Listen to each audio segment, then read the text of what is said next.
Olá pessoal, tudo bom? Vou aqui discutir com vocês mais um exemplo dos nossos vários outros exemplos que eu vou mostrar aqui para vocês acerca do nosso assunto abordado do primeiro capítulo, que é a teoria da relatividade restrita, parte 1, tá certo?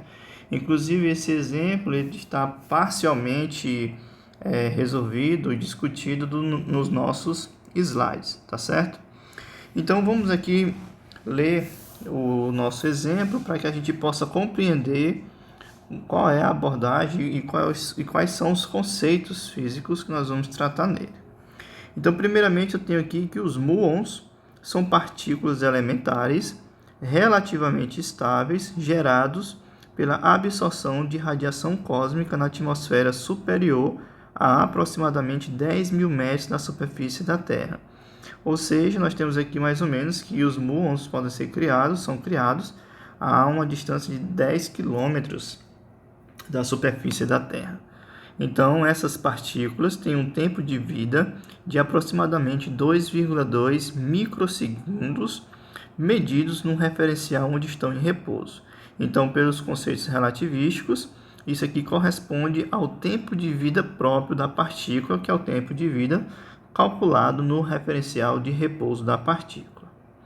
Então, sabendo que a velocidade dos muons, medido por um observador na Terra, é bem próxima da velocidade da luz, ou seja, a velocidade é aproximadamente 0,998 c, responda. Explique como essas partículas são detectadas na superfície da Terra e calcular o comprimento contraído da atmosfera. Muito bem. Então, o primeiro passo para que a gente possa calcular a letra A gente vai considerar a mecânica clássica newtoniana, né, os conceitos básicos de mecânica, onde nós devemos lembrar que nós vamos fazer aqui a primeira abordagem, que é a abordagem clássica na visão ainda newtoniana, onde nós temos aqui o tempo absoluto, ou seja, o tempo vai ser medido em um referencial privilegiado, onde ele vai ser absoluto em relação aos demais referenciais inerciais. Então, tomando esse conceito newtoniano, a gente vai considerar que o referencial na Terra, então a gente pode usar aqui a cinemática básica, onde a velocidade vai ser o espaço percorrido, o espaço deixado por essa partícula sobre o intervalo de tempo.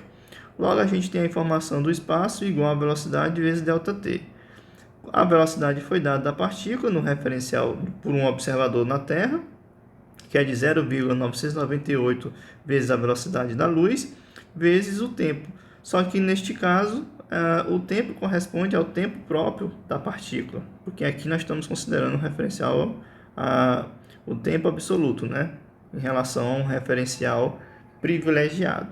Com isso, a gente chega à conclusão que o espaço percorrido, ou o espaço deixado por essa partícula antes dela decair, é de aproximadamente 660 metros a partir do ponto de criação dessa partícula. Então, o que a gente pode concluir pelo resultado? Que a partícula não poderia ser observada na superfície da Terra. Então, podemos observar aqui, se nós considerarmos os conceitos clássicos newtonianos, a gente não conseguiria, então, detectar esta partícula na superfície da Terra, tá certo? Então, como essas partículas possuem aí uma velocidade muito grande, próxima da luz, então, tecnicamente, a melhor abordagem de nós tratarmos esse problema é usar a relatividade. Então, como a velocidade dos muons é uma velocidade relativística, a gente vai ter, de acordo com o enunciado, que o tempo de vida própria dessas partículas, que é medido aí no referencial da partícula em repouso, vai ser de 2,2 microsegundos, que é o tempo próprio desses muons. Então, a partir desse conceito, a gente vai calcular novamente no referencial da Terra, agora usando a equação relativística do tempo, com a correção do fator de Lorentz. A gente vai ter que o ΔT vai ser 1 sobre a raiz de 1 menos V ao quadrado C ao quadrado, vezes ΔT', que é o tempo de vida próprio da partícula no referencial no qual ela se encontra em repouso. Basta nós substituirmos aqui os valores do tempo, que é dado por 2,2 vezes 10 a menos 6 segundos, e calcular aqui na raiz os valores que nós já falamos anteriormente. Fazendo uma conta simples, a gente chega aqui que o tempo mensurado no referencial da Terra por um observador vai ser de 34,80 microsegundos aproximados, tá certo? Então, esse aqui é o tempo de decaimento no referencial da Terra. Consequentemente, através desse resultado, a gente vai poder calcular a real distância dessa partícula para um observador que está na Terra. Então, neste caso, a gente aplica novamente a cinemática de Newton, porque veja que as leis físicas não mudam, a abordagem, a lei que descreve o fenômeno não muda. Podemos aplicar novamente a lei da cinemática, no entanto, com as novas interpretações. Então, o espaço percorrido vai ser velocidade vezes o tempo. A velocidade nós já temos, que é de 0,998 vezes a velocidade da luz. E agora o tempo mensurado no referencial da Terra, com as correções relativísticas, vai ser de 38,80 microsegundos. Com isso, a gente chega ao resultado que essas partículas percorrem 10,42 quilômetros após elas serem criadas. Então, nessa perspectiva, a gente agora sim nos dá uma resposta que a gente consegue sim detectar essas partículas no referencial da Terra, por causa que ela percorre uma distância maior do que o ponto inicial, que é de 10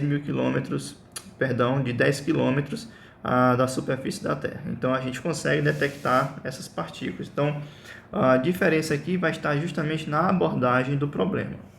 E aí a gente pode calcular o tempo que essas partículas levam até chegar ao solo. Então, a gente faz a inversão aqui da expressão, calcula-se o tempo, que é espaço sobre a velocidade. Basta calcularmos que o espaço, que é de 10.000 metros a partir do ponto de criação, a velocidade que essa partícula tem, e a gente tem aqui um tempo aproximado que é de 33 microsegundos. Razoável com o resultado que nós chegamos, que é o tempo de vida dessa partícula, que é de 34,80 segundos. Qual é a interpretação física? Que a gente consegue detectar essa partícula antes que ela decaia. Então, realmente aqui reforça a abordagem relativística do problema, tá certo? Então, isso aqui a gente responde a letra A do problema. Então, a letra B ela vai ser respondida com a seguinte argumentação, né? A gente vai ter que, para os muons, a atmosfera da Terra vai mover-se em relação a ele com a mesma velocidade v de 0,998 c, tá certo? E o rastro deixado por eles no referencial da Terra, que como foi colocado no enunciado, é de 10.000 metros, ou seja, nessa perspectiva, L' vai ser igual a 10.000 metros, considerando aqui como sendo o comprimento próprio no referencial de repouso no referencial de repouso que ele foi mensurado, que é justamente o referencial da Terra. Então veja que aqui nós estamos mudando a perspectiva do problema. Com isso, a gente pode aplicar a mesma expressão relativística para o espaço e calcular aqui os seus valores que nós já temos conhecimento. Colocando aqui os seus respectivos valores, né? Que é justamente 1 sobre o fator de Lorentz, basta calcularmos os valores do fator de Lorentz, e a gente chega que o comprimento percorrido, ou o rastro percorrido por essa partícula no referencial dos muons, é de 632,1 metros, tá certo? Então, no referencial da partícula, ela percorre esse valor, que é de 632,1 metros. E aí, o tempo para percorrer vai ser dado por quem? Vai ser, na verdade, o tempo para essa partícula percorrer vai ser dado pela mesma lei da cinemática, que a velocidade vai ser espaço sobre o tempo. Posso tirar aqui o tempo, dado através da razão entre espaço vezes velocidade, substituir os valores que nós já temos conhecimento. O espaço aqui vai ser o que nós calculamos no referencial da partícula, e facilmente a gente chega aqui que o tempo para ela percorrer vai ser de 2,11 microsegundos.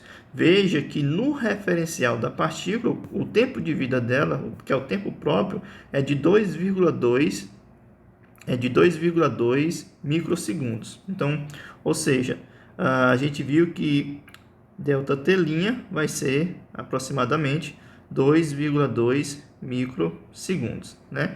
Então, essa daqui vai ser o tempo de vida próprio da partícula. Então, nós encontramos um valor menor. Então, ou seja, abrindo aqui uma nova interpretação do ponto de vista da partícula, sendo razoável, então, a gente identificar ela e aqui, no caso, a gente pode observar que como o tempo percorrido como o tempo para percorrer a distância aérea vai ser menor do que o tempo de vida própria do muon, a sua detecção na Terra pode ser então explicada pela contração do comprimento, se nós calcularmos e analisarmos o fenômeno sobre a perspectiva de um observador no referencial da partícula, tá certo?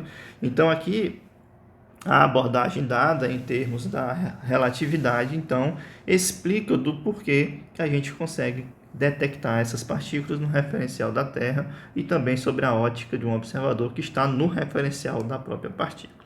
Tá bom, pessoal?